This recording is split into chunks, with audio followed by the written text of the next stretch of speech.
ముందుగా బాండీ పెట్టి ఆయిల్ వేసి ఉల్లిపాయ ముక్కలు, బిర్యానీ ఆకు, చెక్క, లవంగాలు, యాలకులు ఇవన్నీ వేసి ఫ్రై చేయాలి. తర్వాత అందులోనే పచ్చిమిర్చి, 2 పెద్దవి టమాటాలు సన్నగా కట్ చేసుకొని వేసుకున్నాను.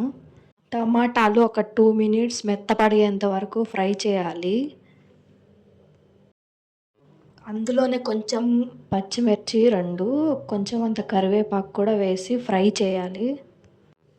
తర్వాత కొంచెం అల్లం వెల్లుల్లి పేస్ట్ కూడా అందులోనే వేసి పచ్చి వాసన పోయేంత వరకు వేపుకోవాలి.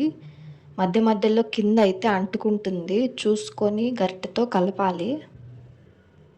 ఇది ఒక 2 మినిట్స్ అయితే వేయించుకోవాలి ఆయిల్‌లో. నేను ఒక్క గ్లాస్ బియ్యం అయితే నానబెట్టి పక్కన పెట్టుకున్నాను. మనం ఒక గంట ముందే బియ్యం అయితే నానబెట్టాలి. బియ్యం నానకపోతే రైస్ అనేది సరిగా ఉడకదు. ఒక గ్లాస్‌కి 2 గ్లాస్ అయితే వాటర్ పోస్తున్నాను. మీరు ఒక గ్లాస్ రైస్ తీసుకుంటే 2 గ్లాసులు వాటర్ అయితే పోసి కొంచెం అంత కల్లుప్పు వేసుకొని కలిపేసి మూత అయితే పెట్టాలి. 5 మినిట్స్ తర్వాత ఉడుకుతుంది. ఉడుకుతున్నప్పుడు నానబెట్టుకున్న బియ్యం కూడా అందులోనే వేసేసి ఒకసారి కలపాలి. ఎక్కువైతే కలపకూడదు. బియ్యం అనేది విరిగిపోతది. ఇప్పుడైతే మీరు టేస్ట్ చూసుకొని ఉప్పు సరిపోకపోతే అందులోనే వేసుకోండి. మూత పెట్టేసి ఒక 15 మినిట్స్ అయితే ఉడికించుకోవాలి. తర్వాత మూత తీసేసి కిందకి పైకి అంతా రైస్ కలిపేయాలి. కింద వాటర్ అలాగే ఉండిపోతుంది కలపకపోతే.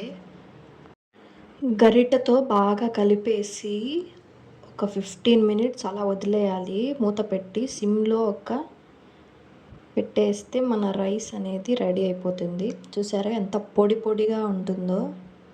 ఈ మసాలా అన్నం ఎవరైనా ట్రై చేయొచ్చు. దీని కాంబినేషన్ అయితే చికెన్ కర్రీ, ఎగ్ కర్రీ ఎందులోకైనా అదిరిపోతుంది. మీకు ఎవరికైనా నచ్చినట్లయితే ఒక్కసారి ట్రై చేయండి.